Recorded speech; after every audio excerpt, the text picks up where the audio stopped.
clase. Les doy la bienvenida a los que se integraron en esta semana y también a los que felicito a los que se pusieron al día al leer, al escuchar el video y también con la tarea que teníamos pendiente para entregar. Espero que les haya ido bien, ya la revisaré y les comentaré eh, cuál era el objetivo. Los felicito a los que estuvieron trabajando. Bueno, vamos a continuar con nuestra clase estábamos revisando la vida de Salomón ya en su último periodo, bastante decadencia, pero revisemos algunas cosas importantes de Salomón.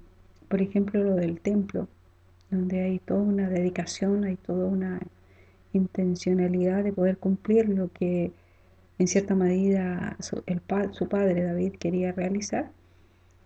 Y Salomón convoca incluso a muchos trabajadores fenicios, a un lugar ubicado al norte de la Palestina, para que vengan a ayudar en los diseños y en la construcción. Ahí tenemos alguna descripción de lo que podría haber sido en los interiores del templo de acuerdo a los registros. Entonces se incluye también lo que era el mar de bronce y todos los carros que se ocupaban para trasladar los enseres. Además, Salomón no solamente de construir el templo, Salomón construye palacios, construye el palacio real, construye casas para sus princesas también, en este caso su esposa, la hija del rey de Egipto. Vemos entonces a Salomón como un gran constructor, un gran desarrollador del país. Ya lo tienen que ver ustedes comprobado cuando elaboraron el mapa de su reinado. La extensión es bastante amplia, llega casi a los pies del río Éufrates. Aquí tenemos un mapa que nos muestra más o menos la dimensión del reino de Salomón. Ustedes tienen que haberse dado cuenta que muchas veces la extensión no corresponde a guerras ni a conflictos, sino más bien a alianzas estratégicas, en donde los reinos vecinos entraban en acuerdos comerciales o políticos o alianzas matrimoniales para librarse de ser afectados por esta nación poderosa. Y como mencionábamos la semana pasada en la última sección de nuestro video, hablamos de la decadencia de Salomón en el capítulo 11. ¿Cuáles eran los factores? Uno de los grandes e importantes factores del matrimonio con princesas paganas. Lo tenemos ahí desde el versículo 1 al 13, como hay un detalle del escritor donde va relatando que se casa con mujeres y asociada a una cultura idólica. Estos matrimonios no solamente la mujer viene a ser parte del harem o de la casa, el palacio de Salomón, sino que también ellas hacen parte en este reinado de toda su herencia idolátrica. Ellas no solamente vienen a formar parte, sino que traen todos sus dioses. Y eso es lo que en cierta manera va inclinando el corazón de Salomón. Y lo va desviando de Dios y va inclinando el corazón hacia la idolatría. También Dios levanta opositores durante el reinado de Salomón. Nosotros tenemos aquí a Hadad Edom, que era uno de los personas que en cierta medida habían estado viviendo un tiempo allá en Israel, pero eh, en cierta manera fue afectado por algunas decisiones que se fueron realizando. También tenemos a Razón en el norte y también tenemos al que más conocemos nosotros porque pasa a ser luego el rey del reino dividido, ahí el rey de Israel, el reino del norte. Estas tres personas, Biblia y en 1 Reyes 11 del 14 al 43 nos señala cómo eh, despiertan en su corazón el poder volver a Judá o el poder volver a Israel, al reino, eh, por las causales que vamos a leer aquí. En 1 Reyes 11, 14 dice: Jehová suscitó un adversario a Salomón, Hadad Edomita, que era de sangre real, era un príncipe el cual estaba en Edom. Había sido llevado allá, en cierta manera había huido, él estaba ahí en el reino de Edom en el sur. Rezón, que era de Damasco, que él estaba al norte de la Palestina.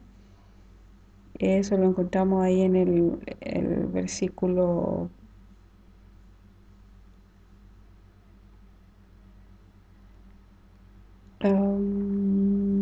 23 del capítulo 11.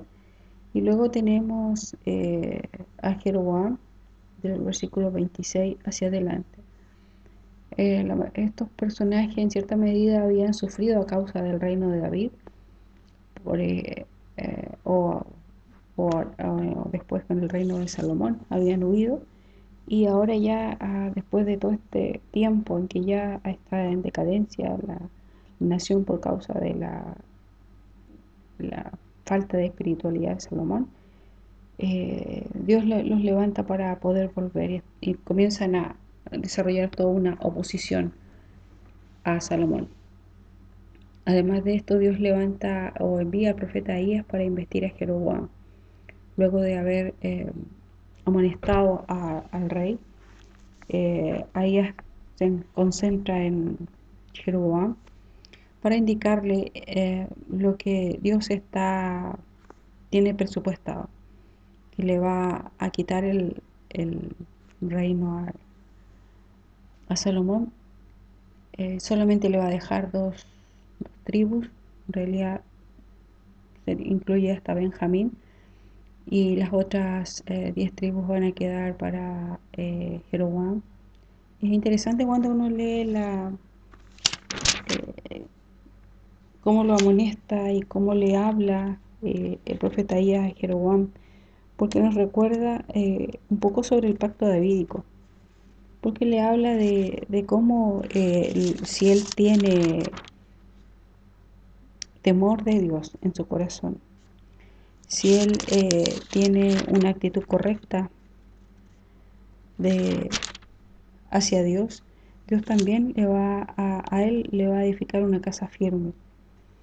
Nosotros leemos acá en el capítulo 11, versículo 34, dice: Pero no quitaré nada del reino de sus manos, sino que lo retendré por rey todos los días de su vida por amor a David mi siervo, al cual yo elegí, y quien guardó mis mandamientos y mis estatutos. Pero quitaré el reino de la mano de su hijo y lo daré a ti, las 10 tribus.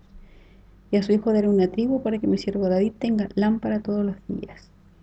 En el 37 dice: Yo pues te tomaré a ti, y tú reinarás en todas las cosas que deseare tu alma, y serás rey sobre Israel. Pero hay una condicionante para que esto se pueda concretar, dice: Y si prestares oído a todas las cosas que te mandare, y anduvieres en mis caminos, e hicieres lo recto delante de mis ojos, guardando mis estatutos y mis mandamientos, como hizo David mi siervo, yo estaré contigo y te edificaré casa firme, como la edifiqué a David, y yo te entregaré a Israel. Es interesante porque encontramos acá que el pacto davídico ahora se le está ofreciendo a Jeroboam. En el verso 40 dice que en tanto Salomón se enteró de lo que Ahías había prometido a Jeroboam, procuró matarle, pero él huyó a Egipto, a Sisac, rey de Egipto, y estuvo en Egipto hasta la muerte de Salomón.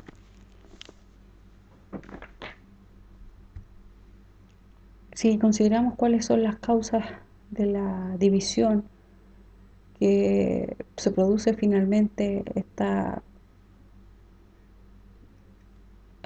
división, este conflicto que termina con el Reino del Norte y Reino del Sur como opositores, deberíamos revisar la historia, porque desde Jueces en el capítulo 8 tenemos una rivalidad fuerte entre Judá y Efraín. Recordemos, Judá es uno de los hijos de Jacob, es una de las tribus fuertes, incluso es la tribu que va al frente siempre de todas las batallas, es la que está ubicada cuando acampa Israel en el desierto. Judá siempre es la que está al frente, es la que está dirigiendo. Efraín pertenece a los hijos de José y es una tribu bastante poderosa también. Y en cierta manera, por la bendición que se da sobre Efraín, siempre asume el liderazgo, a diferencia de Manasés, que siendo mucho más numeroso, pero los descendientes de Efraín son mucho más, en cierta manera, más agresivos. Y cuando Gedeón está guerreando contra los madianitas, él solicita ayuda a todas las tribus de Israel que le puedan uh, colaborar para vencer a los madianitas. Los de Efraín no participan, y cuando Gedeón vuelve de toda la victoria, los de Efraín se molestan. Incluso si ustedes leen los capítulos ahí, ¿por qué no les llamaron? Pero Gedeón luego finalmente logra calmar los ánimos, pero desde los inicios vemos que Efraín siempre manifiesta una actitud bastante violenta, como asumiendo su liderazgo tribal, pero la tribu, en cierta manera, que siempre lleva la primacía o está en primer lugar es Judá. Ante Jefté también nosotros vemos una situación de los de Efraín también, cuando Jefté le solicitan que vaya contra los enemigos de Israel, los ancianos, y Jefté convoca a todos los que quieran participar, pero Efraín no participa. Pero cuando luego Jefté gana la batalla, se molestan e incluso ofrecen guerrar contra ellos.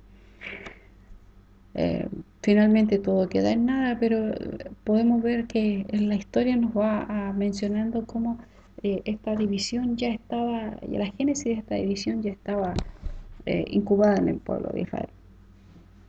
También la elección de Saúl, cuando se escoge al primer rey de Israel, no pertenece ni a la tribu de Judá ni a la tribu de Efraín, que deberían ser las principales de quien debería haber salido el rey, pero se escoge a Saúl, que pertenece al tribu de Benjamín, que está justamente ubicada entre las dos tribus. A la muerte de Saúl, a mano de los filisteos, vemos que la tribu de Judá corona a David como rey, lo reconoce como rey, siendo que también todavía hay un hijo que es Isboset, que es el que reina en Israel, cuando Abner lo presente lo levanta como rey. Esto también se produce un conflicto. A la tribu de Efraín mayormente siempre está presentando una oposición a todo lo que se considere como que otra persona o que otra tribu pueda asumir el liderazgo.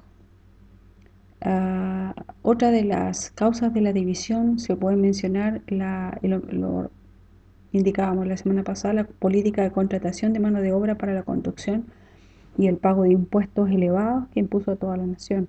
Recordarán ustedes que hablábamos la semana pasada de que Salomón divide el territorio en 12 provincias para que una vez al año le corresponda a una de ellas para sostener la mesa, proveer los alimentos, también proveer los guerreros, y así durante los 12 meses del año el palacio del rey y todo lo que tiene que ver con el templo y todas las actividades administrativas y todo eso debe ser llevado a cabo o sean ocupados los descendientes, los pertenecientes a una tribu.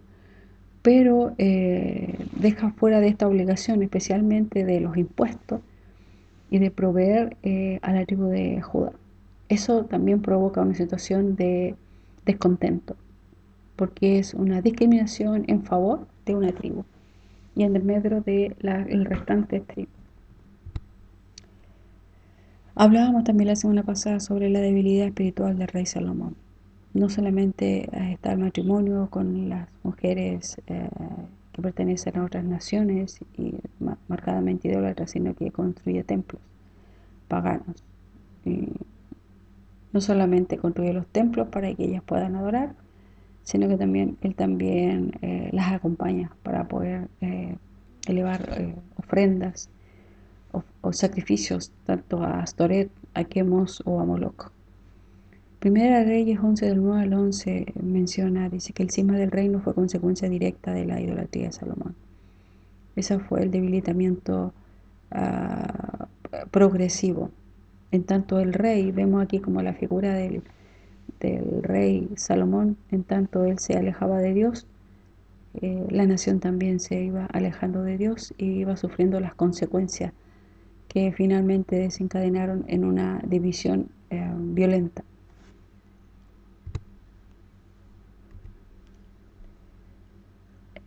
Ya estaba el escenario puesto, la situación, los descontentos, las rivalidades, las enemistades históricas estaban ya presentes, y cuando el pueblo de Israel, al ver que Roboam es levantado como rey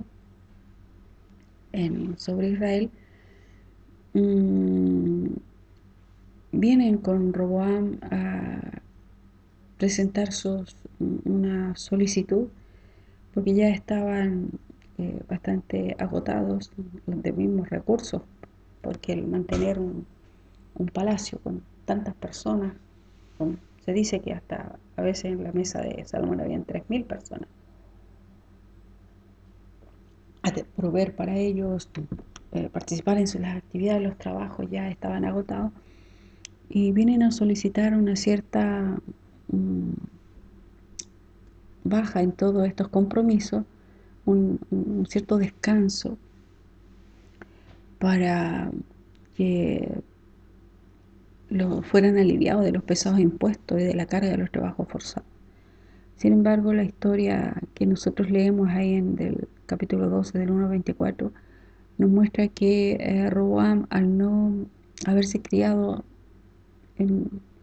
tan cerca del pueblo, desconoce las realidades, y él actúa como un tirano, actúa como un rey cruel que no considera a sus súbditos, que era distinto a lo que había hecho David,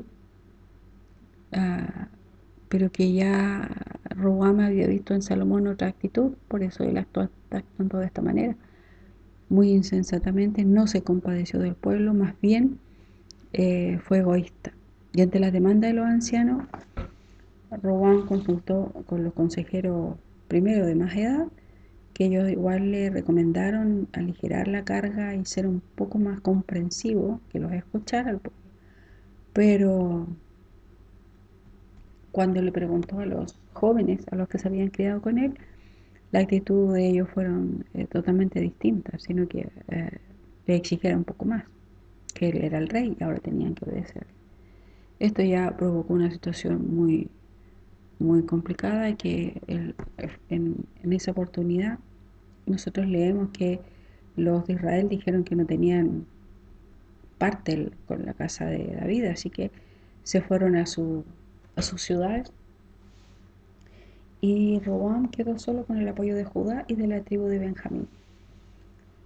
Desde ese momento el reino del norte tomó el nombre de Israel, en algunos momentos también se le denomina Efraín, mientras que el reino del sur tomó el nombre de la ciudad más predominante, o de la tribu más predominante, en este caso sería Judá.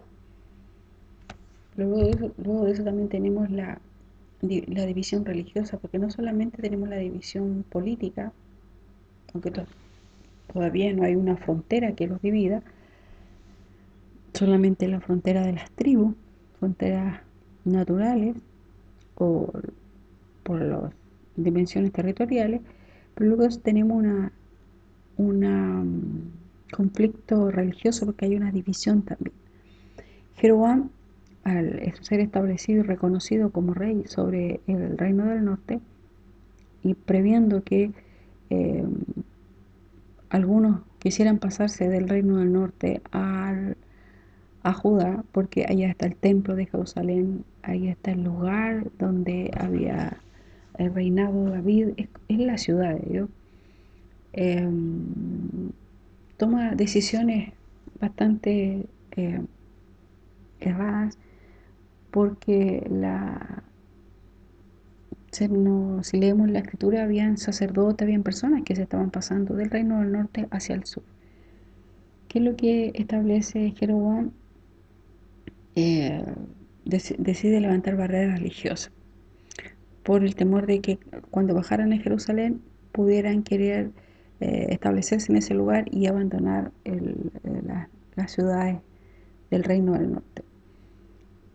Y sustituye el culto del templo en Jerusalén por la adoración de los becerros de oro que él colocó en Betel y Dan. Betel es una de las ciudades más al sur del reino del norte, y Dan es una de las ciudades que está al norte en la frontera, ahí cerca de Siria. Betel estaba incluso en la ruta que conducía a Jerusalén. O sea, igual Betel estaba mucho más cerca de Jerusalén, y ahí Jeroboam levanta un culto. También instituyó Jeroboam un nuevo sacerdocio, empleando hombres que no eran de la tribu de Leví. Ellos por ley, por la ley de Moisés, habían establecido que solamente los levitas, los de la tribu de Leví, podían desarrollar las labores en el templo, las labores religiosas. Pero muchos de los levitas estaban pasándose hacia el sur, entonces él necesita levantar una nueva casta sacerdotal. A esto se suma eh, la marcada idolatría que empieza a desarrollar Jeroboam.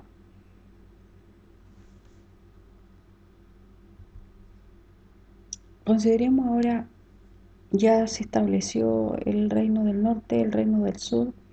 Jeroboam estableció todos sus cultos para que los habitantes del reino del norte no bajaran hacia Judá. Y está el reino de Judá componiéndose y recomponiéndose en cierta medida, estableciendo sus trabajos, su forma de vida, al quedar muy alejados de toda la riqueza que está en el reino del norte. Vamos a ver acá en este contraste de los dos reinos, en el ámbito territorial, en el ámbito del comercio, la diferencia entre ellos. En el caso de Israel, el territorio es mucho mayor, la superficie, eso ustedes lo pudieron apreciar en el mapa, cuando eh,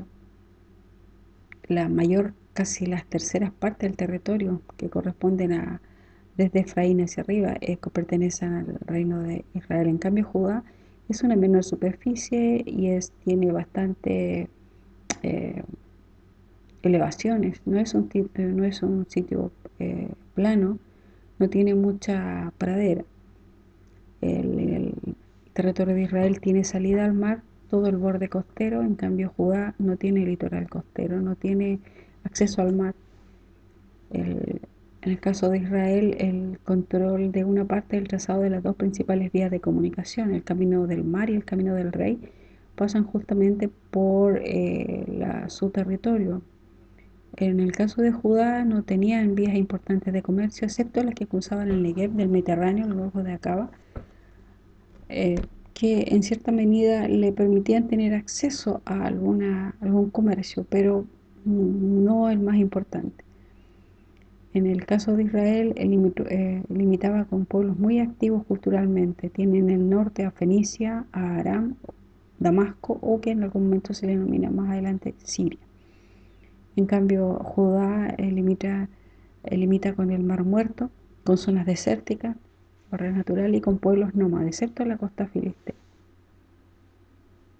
En el ámbito económico hay una marcada diferencia también entre Israel y Judá. Israel se queda con toda la riqueza por el control de las rutas de caravana. En cambio, Judá está aislado comercialmente. Israel tiene acceso a artículos de lujo por el comercio con las naciones vecinas. En cambio, Judá, su economía es mucho más austera. En el caso de Israel, la población es abierta a otras culturas, es cosmopolita y mezclada con otras etnias, y por lo mismo permeable a influencias religiosas extranjeras. En cambio, la población de Judá, nosotros observamos acá por la ubicación, es leal a sus tradiciones populares, es más homogénea, más unida y es fiel a la religión yavista. Tienen el templo y tienen los sacerdotes, entonces eso permite que sea mucho más compacta su relación, a diferencia de Israel, que tiende a ser más abierta y más permeable a las influencias extranjeras. En el caso del gobierno también hay una marcada diferencia, porque Judá mantiene la política es estable, los reyes en cierta medida, si bien algunos su reinado no termina bien, pero la estabilidad viene porque está la secuencia dinástica. Todos los reyes de Judá son de la dinastía de David y la capital estable siempre está en Jerusalén, excepto en este caso se ve interrumpida la dinastía de David por la usurpadora Atalía, que ya cuando mata a la mayoría de los hijos a los descendientes de David para poder ella asumir el trono. En el caso de Israel es caracterizado por la inestabilidad política. Son 7 reyes, cada uno de ellos, 7 reyes que fueron asesinados. Se da la constante de que un rey sucede a otro por el asesinato, la muerte o en algunos casos el suicidio. Reyes de hasta 9 familias, de las cuales solo 2 conservaron el poder más allá de la segunda generación. En este caso, cada instaurador de una dinastía es designado por un profeta, y eso es lo que le da valor frente a la nación. Y a diferencia de Judá, hay 3 capitales sucesivas: Siquem, Tirsa y Samaria. Y Samaria es la más conocida y la que llega hasta en el tiempo de Jesús todavía está considerada. Aquí vemos un cuadro comparativo del territorio entre lo que es la división tribal y lo que es el reino dividido. Ustedes observan las tribus del norte son las que predominan.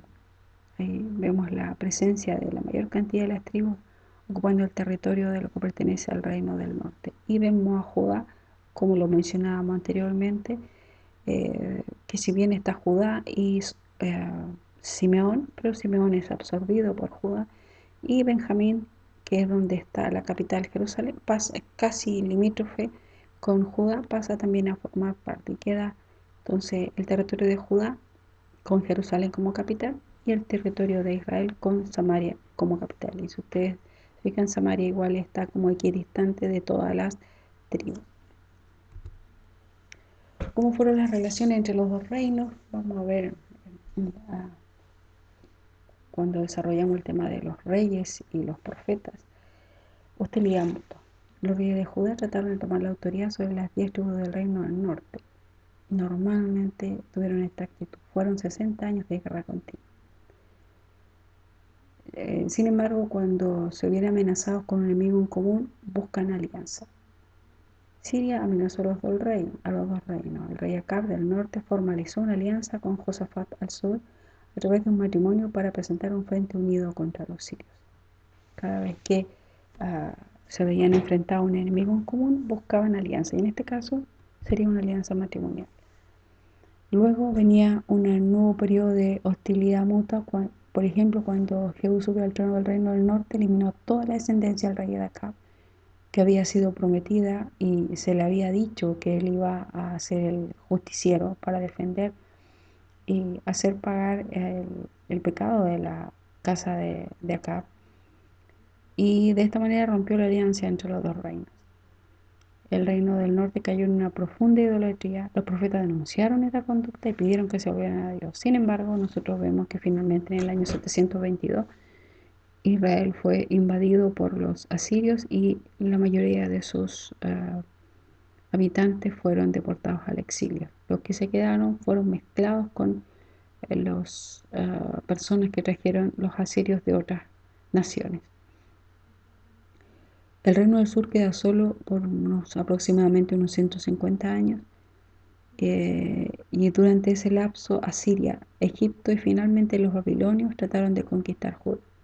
Finalmente, en el año 586, Nabucodonosor de Babilonia y su ejército, después de un sitio de poco más de un año, saqueó y destruyó Jerusalén, quemando el templo y deportando a sus habitantes a Babilonia.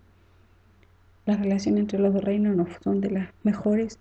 En algún momento, cuando están en paz, es justamente por las alianzas matrimoniales que los obliga a cuidarse unos a otros. Tenemos entonces acá los reyes de Israel desde Jeroboam, que es el iniciador de esta de una dinastía, Nadab su hijo, que luego tenemos a Baasa y a Ela, luego tenemos a Simri, que es un personaje que dura bastante poco en el reinado, que incluso él mismo se suicida. Luego tenemos la dinastía de Omri, que este es un rey bastante conocido en la historia universal. Sus descendientes serían Acab, Ocosías y Joram. Y en el intermedio tenemos a Atalía.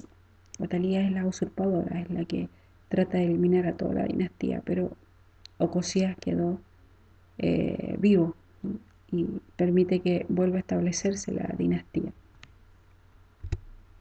Luego tenemos a Jehú, que es justamente el que toma la venganza por toda esta matanza que había hecho Atalía. Y Jehú establece su dinastía, Joás, Jeroboam II, hasta Zacarías. Luego viene Salum, Manahem, Pecaía, su hijo Pecaía, que fue asesinado por Peca, que es un comandante, y Peca, que también es asesinado, y finalmente el último rey es Oseas. Tenemos todos los reyes de Israel. Ustedes ven 1, 2, 3, 4, 5 dinastías, otros reyes que se establecen de una forma violenta y actúan solo, pero finalmente son asesinados. Primera de Reyes nos muestra los primeros que vamos a revisar en esta clase, y en Segunda de Reyes encontramos prácticamente desde los últimos reinados. Veamos entonces a Jeroboam. Jeroboam inicia su reinado en el 931, aproximadamente 22 años él está al frente de Israel. Ahí tenemos la eh, eh, ubicación en nuestras Biblias. Fue miembro del Consejo de Ministros de Salomón, pero tuvo que huir a Egipto por un tiempo para librarse de la ira del rey. Él dirigió la rebelión de las 10 tribus en Siquem cuando le solicitan a Roboam que considere toda la carga impositiva que está sobre el pueblo, cosa que Roboam finalmente no acata. Su religión falsa, ya lo mencionábamos, que cuando él establece todo un sacerdocio distinto, levanta los becerros de oro en Betel y en Dan, esta religión falsa llevó a Israel a pecar.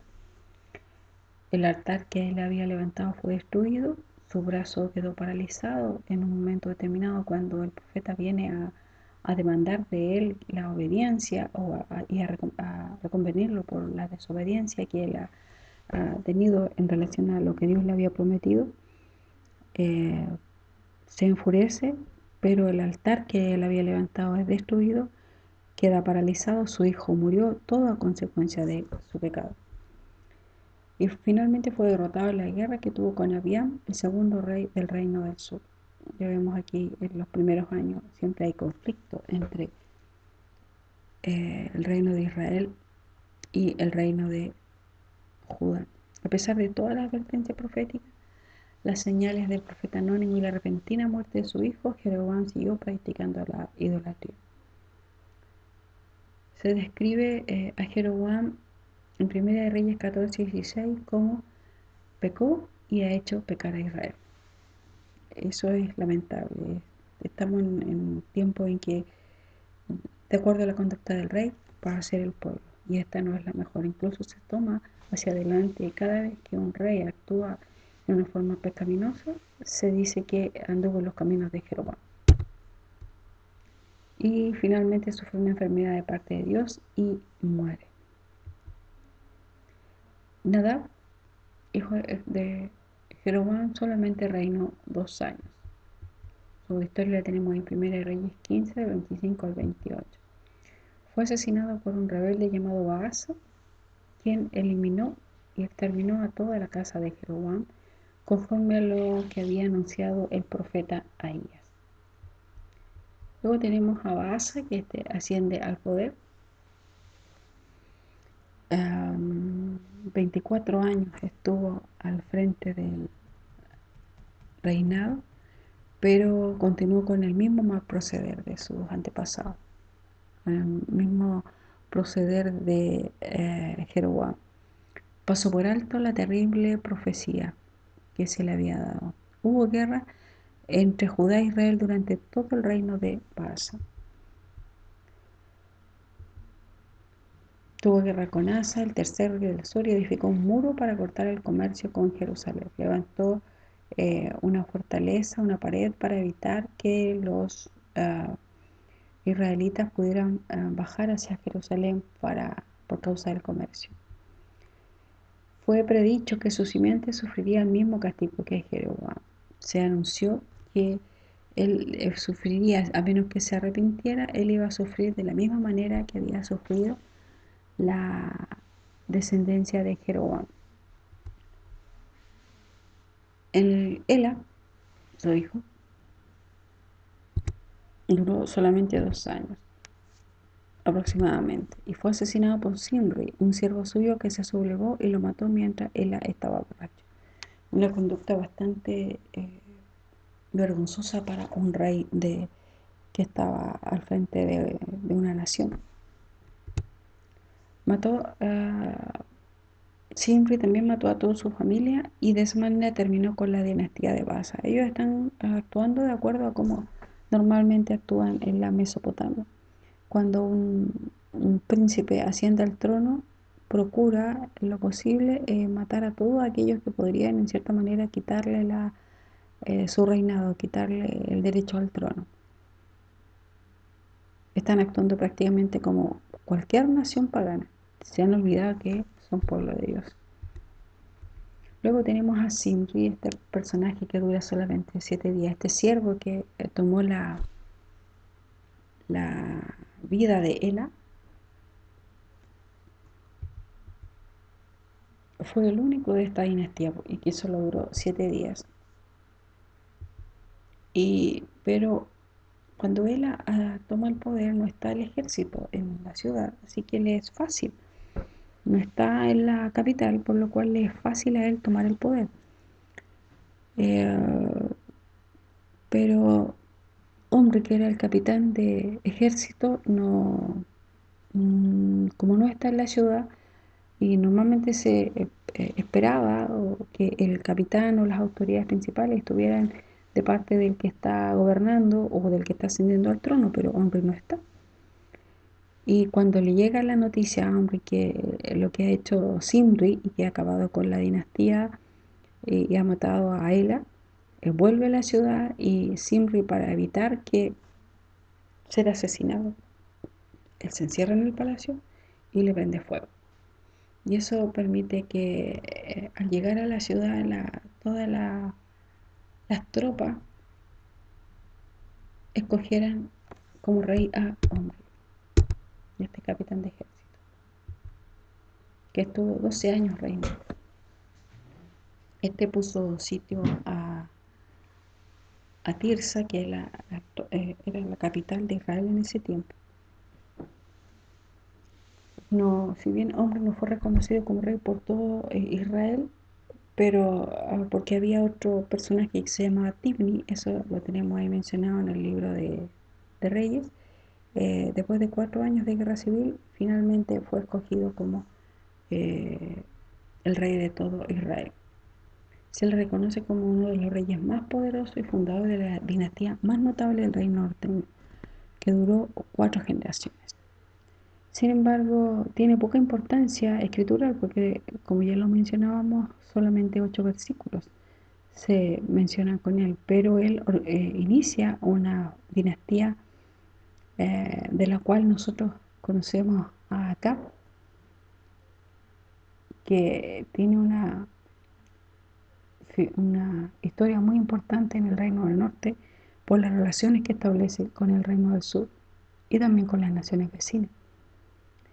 En el caso de Omri, si bien no se menciona mucho en la escritura, la estela de Mesa, que el rey de Moab, él hace mención a este rey y se le reconoce como el gran constructor, un gran guerrero.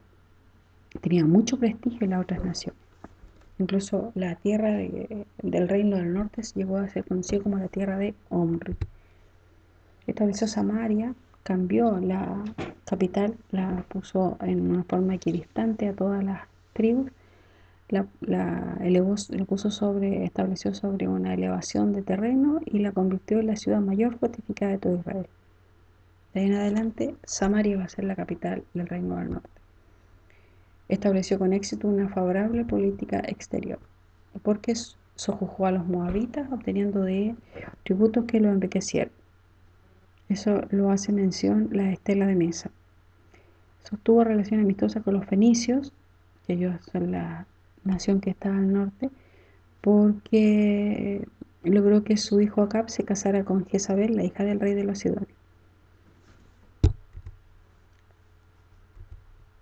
Acab,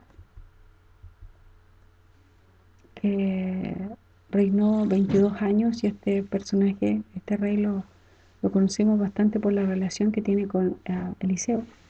Reinó 22 años y, de acuerdo a la escritura, hizo lo malo más que todos, porque persiguió a los profetas, especialmente a Elías.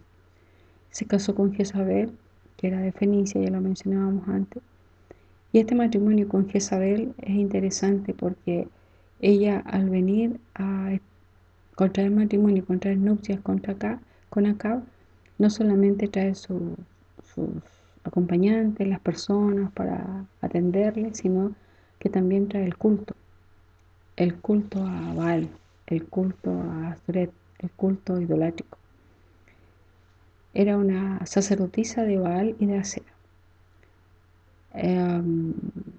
Aquí en este periodo encontramos el conflicto, la controversia de Elías contra todos los de Baal y los de Asera que están siendo promovidos por Jezabel.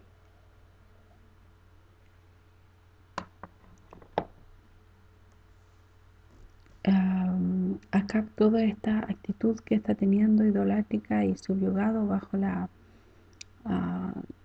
figura dominante de Jezabel, él empieza a tener conflictos con las naciones vecinas, empieza a tener conflicto con naciones pequeñas y empieza a tener algunas derrotas a manos de los sirios, en el caso de Enafec. También guerrea contra Ramón de Galaad, donde él finalmente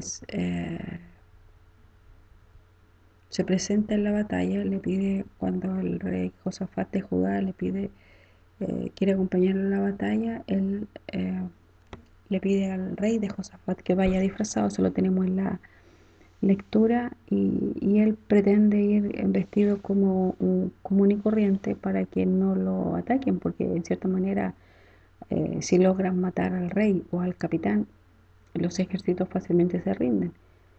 Pero el relato bíblico nos señala que una persona que dispara flechas, dispara la aventura y le da entre las junturas de su armadura, y él finalmente muere por causa de esa flecha que se le introduce en su cuerpo. Todo esto había sido predicho por un profeta, Micaías, que le había anunciado lo que iba a suceder, y el cual acá señala que si él no vuelve, tienen que mantener encerrado hasta que él vuelva, hasta que él vuelva en paz, para que de esa manera, si él vuelve en paz, Micaías no ha dicho verdad. Pero finalmente se comprueba que lo que ha dicho Micaías estaba anunciando un juicio de Dios sobre Acab por todos los pecados que había cometido y porque estaba llevando al pueblo de Israel hacia la idolatría. Ocosías era el hijo mayor de Acab y Jezabel. Convenció a Josafat para que se asociara con él para construir una flota mercantil. Aquí vemos cómo por estas alianzas matrimoniales que celebran el reino del norte con el reino del sur, o alianzas comerciales, los reinos del sur, los reyes del reino del sur, que son los descendientes de David en cierta manera, empiezan a ser implicados en relaciones que Dios les había prohibido. porque el reino del norte está francamente inclinado a la idolatría. Eh, Ocosías sufrió una caída por la ventana de su palacio en Samaria que resultó fatal. Resultó fatal, ¿por qué? Porque le provocó tantas lesiones que viéndose mal y no pudiendo mejorar, no acude a Dios, no solicita a Dios, no está el profeta Elías. Y normalmente cuando los reyes tenían algún problema, hacían llamar, nosotros ya vemos a Acab, que cuando está en un conflicto incluso acusa al mismo Elías de ser el causante de toda la sequía, de todos los conflictos y del sufrimiento que tiene el pueblo. Acá nosotros vemos a Ocosías que a pesar de que está Elías presente y que tiene una palabra de Dios siempre acertada, no lo consulta con él y envía a sus siervos al dios pagano Baal Zebub por buscando que intercedan para que él sea sano. Elías lo acusa y le dice que no está bien lo que ha hecho y finalmente Elías le dice que él va a morir y efectivamente pasan los días y muere sin hijos. Vemos el reino del norte cómo está sufriendo las consecuencias del pecado de Jeroboam. Finalmente tenemos a Joram, que es el último de la dinastía de Omri, que duró 8 años en el poder. Era el hijo más joven de Acab y de Jezabel y persuadió a Josafat para que se le uniera en contra de Asiria. Por amor el profeta que está presente le indica que solamente porque está Josafat, que es el descendiente y es en cierta medida uno de los reyes buenos, solamente porque está Josafat en presencia de él, va a dar una palabra para poder, en relación a la batalla que tiene que enfrentar. Y que solamente va a poder ganar no porque Dios lo esté respetando, porque la conducta de Joram también es pecaminosa, sino que es por causa de Josafat. Eliseo ayudó, en este caso tenemos ya al profeta Eliseo que está iniciando su ministerio. Él es el que justamente ayuda a rey Joram, avisándole de varias emboscadas en que los sirios habían planeado. Cada vez que los sirios quieren venir para atacar a la nación, Eliseo les indica por qué caminos van a venir y ellos se van por otro lugar. De esa manera es salvado el reino del norte. También Joram es el rey que está al frente del reino del norte cuando Naamán, el episodio que tenemos nosotros, cuando Naamán, el capitán sirio, viene buscando sanidad a su lepra. Era rey también, Joram era rey cuando Dios usó a 4 leprosos para salvar a Samaria de morir de hambre. Sin embargo, como Dios había dado una palabra a Jehú en Jezreel, fue asesinado. Y de esta manera se termina la dinastía de Omri, que había comenzado bien, pero con las alianzas matrimoniales, comerciales que fueron realizando sus descendientes, fueron llevando cada vez más lejos de Dios a la nación de Israel. Finalmente tenemos los profetas del periodo que estamos considerando nosotros desde Jeroboam hasta Joram. Tenemos ¿qué profetas tenemos? El profeta Elías, el profeta Eliseo. No tienen escritura, no tienen libros canónicos, por así decirlo, pero sus historias las encontramos ¿dónde? En el registro de estos reyes. Y es justamente ahí es donde vamos a estar eh, conversando ya la próxima semana, pero a grandes rasgos, acá tenemos varios de los episodios de Elías y Eliseo, desde cuando Dios lo llama por causa de la sequía, y aquí tenemos toda la situación de Acab con la viña de Nabot. Es como volver a revisar la historia de los reyes, pero desde el punto de vista de Elías, que finalmente establece a Eliseo como su sucesor. Luego tenemos toda la historia de Eliseo. Bueno, hasta aquí quedamos en nuestra clase.